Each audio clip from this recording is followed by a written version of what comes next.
বারবার চেষ্টা করেও প্রেগন্যান্সি আসছে না কেন, কি করবেন, কোথায় সমস্যা?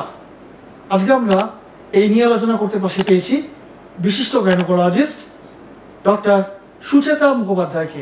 নমস্কার, আমি doctor Sucheta Mukherjee, gynaecologist and obstetrician, Uttarpara, the care nursing home. আজকের বিষয়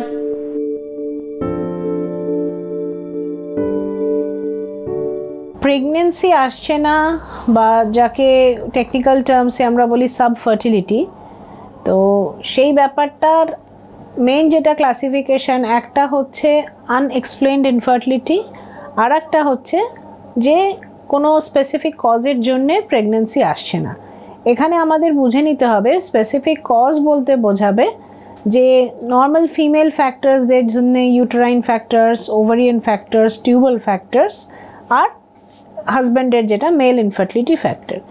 এগুলোতে সব মিলিয়ে প্রায় 50% পেশেন্ট এমন হবে যারা কোনো না কোনো এই চারটে গ্রুপের মধ্যে ঢুকছে। দ্য রেস্ট 50% কিন্তু পরে হচ্ছে আনএক্সপ্লেইনড ইনফার্টিলিটি, যেখানে মানেটা হচ্ছে যে এই কাপলটার সোকল্ড রিপোর্টস সব কিছু নর্মাল আসছে, তারা ট্রাইও করছে, অথচ প্রেগনেন্সি আসে না। So this is very much a reality এবং very difficult reality to tackle.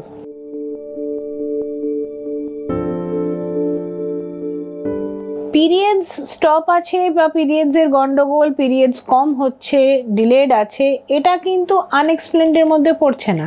ওটা কিন্তু মেনলি ওভারিয়ান ফ্যাক্টরসের মধ্যে পড়ে যাচ্ছে, যেটার সবচেয়ে কমন সমস্যা হচ্ছে পলিসিস্টিক ওভারিজ। পলিসিস্টিক ওভারিজ থাকলে যেটা হয় হচ্ছে পিরিয়ডসের গন্ডগোল আইদার কম হচ্ছে, হচ্ছে না, অথবা খুব বেশি হচ্ছে। এটাকে কিন্তু আনএক্সপ্লেইনড ইনফার্টিলিটি বলবে না।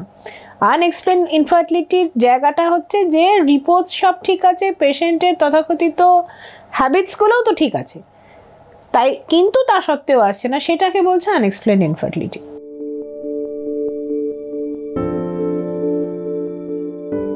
আনএক্সপ্লেইনড ইনফার্টিলিটি বলতে গেলে প্রথম কথা হচ্ছে ইনভেস্টিগেট করতে হবে যে বাকি ফ্যাক্টরসগুলো রুলড আউট হয়েছে কিনা।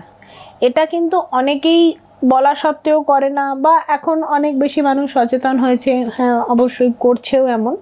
সুতরাং আগে পেশেন্টের মানে ফিমেল ফ্যাক্টরস টিউবাল, ইউট্রাইন আর ওভারিয়ান, এই তিনটে ফ্যাক্টরস পুরো আগে রুল আউট করে নিতে হবে যে সে নর্মাল আছে।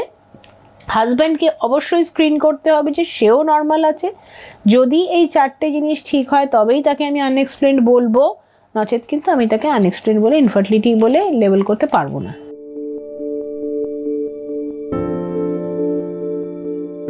যে কাপল চেষ্টা করছে, এখন সেটা নির্ভর করবে মেনলি যে কাপলের বয়স কত। সুতরাং একটা ইয়াং এজ কাপল আনএক্সপ্লেইনড ইনফার্টিলিটি নিয়েও যদি আসে, তাদের যতদিনের যা চিকিৎসা ধারা, ন্যাচারাল কোর্সে প্রেগনেন্সি ট্রাই করা, ওষুধ খাওয়া, চেষ্টা করা, এটা যতদিন টানা যায়, ন্যাচারালি একটা এল্ডারলি কাপল যে তার মহিলার বয়স 35 বা 40+ যাই হোক, তাদের জন্যেও কিন্তু আবার অনেকটা বছর বা বেশ অনেক মাসের পর মাস তাকে সময় দিয়ে গেলাম যে আপনারা চেষ্টা করুন, ঠিক হবে কোনো না কোনো দিন, এটা বলাটা সমীচীন নয়। তাহলে এক কথা আইভিএফও যে লাগবে সেরকমও নয়, ওষুধপালা খেয়ে চেষ্টা করা, না হলে নেক্সট যেটা ফার্স্ট যেটা এই লাইনের প্রথা আছে হচ্ছে আইইউআই করা, ইন্ট্রা ইউট্রাইন ইনসেমাইনেশন, যেখানে হচ্ছে হাজব্যান্ডের সিমেন্টটাকে প্রসেসিং করে the best part of the সিমেন্টটাকে ইউট্রাসের মধ্যে ডাইরেক্টলি দেওয়া। এটা করা যাবে, তা না হলে ফেল হলে তখন আইভিএফ এর কথা ভাবতে হবে।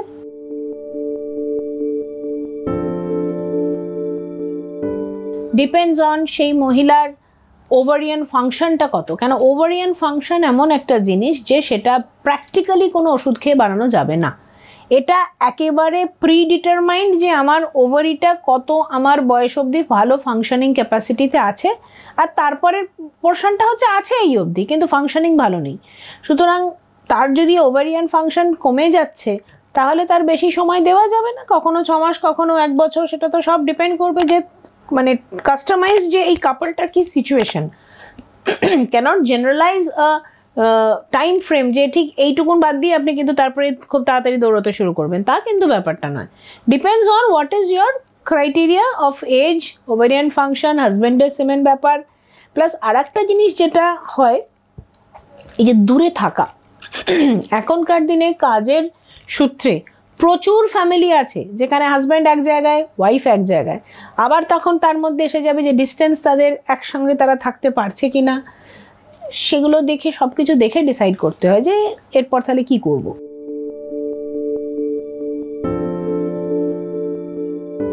এখনকার দিনে infertility is definitely on the rise, ঠিক আছে? কারণ অনেকগুলো। এক হচ্ছে যে মানুষের সচেতনতাটা প্রচণ্ড বেশি হয়ে গেছে।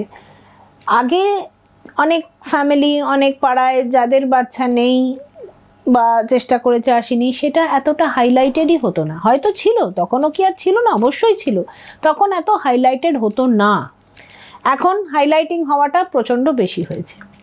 দ্বিতীয় কথা, যে কোনো প্রেগনেন্সির ব্যাপারে ভীষণ স্ট্রেস ইনডিউসড অ্যাংজাইটি ডেলি বেসিসে, ডেলি রুটিনের এখন এত বেড়ে গেছে মানুষের মধ্যে যে সেটা একটা major reason for infertility, pregnancy আসছে না। থার্ড রিজন যেটা বলবো যে এখনকার দিনের কাপলসরা আমরা এখন সব কিছুই না ভীষণ সহজে পেতে শিখে গেছি। এভরিথিং একটা মোবাইলে টিপলে পাওয়া যায়, কি একটা কম্পিউটারে স্ক্রোল করলে পাওয়া যায়, কি নিদেন পক্ষে পাড়ার দোকানে নিচে ফ্ল্যাট থেকে নামলেও পাওয়া যায়। Pregnancy is not like that. আমি যবে চাইবো তবে আমার প্রেগনেন্সিটা এসে যাবে, it is not so easy.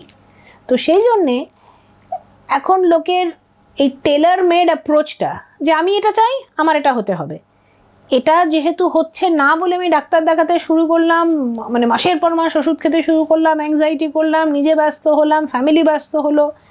সব সময় কিন্তু এটারও যে খুব দরকার আছে তাও নয়। মানে মানুষে কিন্তু সময় দিচ্ছে বাচ্চা নেওয়ার জন্য, এই কনসেপ্টটা আস্তে আস্তে ভুলে যাচ্ছে।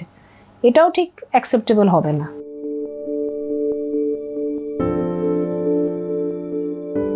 এটা কিন্তু একেবারেই মিথ। সুতরাং যে ওরাল কন্ট্রাসেপটিভ পিলস খেয়ে একটা মহিলার প্রেগনেন্সি আসছে না, সেই ওরাল কন্ট্রাসেপটিভ পিলসগুলো কিন্তু তোমার হরমোন ব্যালেন্সগুলোকে একদম ঠিক রাখে। সুতরাং আমি খেয়েছি বলে আমার হরমোনসটা ব্যালেন্সটা ঠিক ছিল, এবার আমাকে চেষ্টা করতে হবে প্রেগনেন্সির দিকে জিনিসটাকে ঘোরানোর। আমি খেয়েছিলাম বলে বাচ্চা আসছে না, এটা অ্যাবসলিউটলি রাবিশ। এবং এটা ভীষণ প্রমোট করে আমার মনে হয় সিনিয়র জেনারেশন, না ওষুধ খেও না, তাতে ক্ষতি হবে, বাচ্চা আসবে না। এটা কিন্তু এই জেনারেশন, ইয়াঙ্গার জেনারেশন কিন্তু বুঝে গেছে যে এমন নয় যে ওষুধ খেয়েছি বলে বাচ্চা আসছে না, আমার এমনি আসছে না, হয়তো সাম প্রবলেমস তাই আসছে না। কিন্তু এখনও দ্য এল্ডারলি জেনারেশন, তারা কিন্তু এই জিনিসটা, তাদের কাছে কনসেপ্টটা ক্লিয়ার নয় যে আগে এক সময় ওষুধ খেয়েছো বলে বাচ্চা আসছে না। এই দোষারোপ করাটা বোধহয় ঠিক নয়।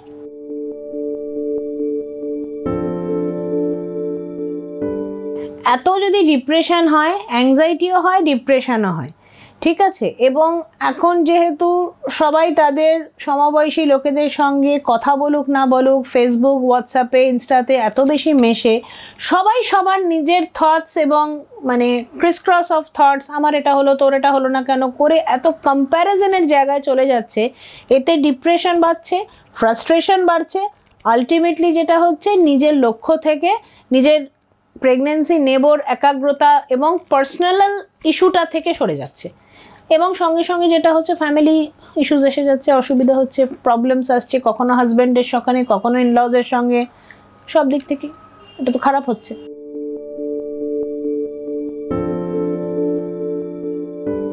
Less anxiety, no comparison with others, যে ওর হয়ে গেল আমার কেন হবে না, আমি অমুক সময় প্রেগনেন্সি নিয়ে নেব, এই জিনিসটা আমরা নশ্বর ব্যক্তি, আমরা কেউ ডিসাইড করতে পারি না। আমি এখনও মনে করি এটা ভগবানই দেয়। যতই বিজ্ঞান আসুক, আলটিমেটলি ভগবান কিন্তু নিজের হাতে ইমপ্লান্টেশনটা এখনও রেখে দিয়েছে। সুতরাং you can't predict like that যে আমি পরের বছর জানুয়ারিতে ভেবেছি এটা প্রেগনেন্সি নিয়ে নেবো। It is not so easy. So একটা হচ্ছে স্ট্রেস কমাও, 2 নম্বর হচ্ছে মানে ন্যাচারাল কোর্সে হাজব্যান্ড ওয়াইফ থাকলে প্রেগনেন্সি এসে যাবে এই বিশ্বাসটা রাখা, আর 5 জনের বাড়িতে কি হলো সেটাকে অ্যানালজি না টেনে নিজেদের সংসারে অশান্তি না বাড়ানো। দিস আর মাই টিপস, যে stay happy, you will get pregnant. অসংখ্য ধন্যবাদ ডক্টর সুচেতা মুখোপাধ্যায়কে আমাদের মূল্যবান সময় দেওয়ার জন্য। আমার আরও পরামর্শ পেতে দেখতে থাকুন মেডিটিপস চ্যানেল। নমস্কার। ভিডিওটি ভালো লাগলে অবশ্যই একটি লাইক দিন এবং শেয়ার করুন এই ভিডিওটি, কারণ আপনার শেয়ার করা এই ভিডিওটি হয়তো আরো বহু মানুষের উপকারে আসতে পারে। তাই দেরি না করে অবশ্যই ভিডিওটিতে একটি লাইক দিয়ে শেয়ার করুন এই ভিডিওগুলি। আর যারা মেডিটিপস এই চ্যানেলটিকে এখনো সাবস্ক্রাইব করেননি তারা সাবস্ক্রাইব করে নিন আমাদের এই চ্যানেলটিকে এবং পাশে থাকা বেল আইকনটিকে প্রেস করে দিয়ে অল বাটনটিকে ক্লিক করে দিন, যাতে নতুন ভিডিও আপলোড করলেই তার নোটিফিকেশন পেয়ে যান আপনারা।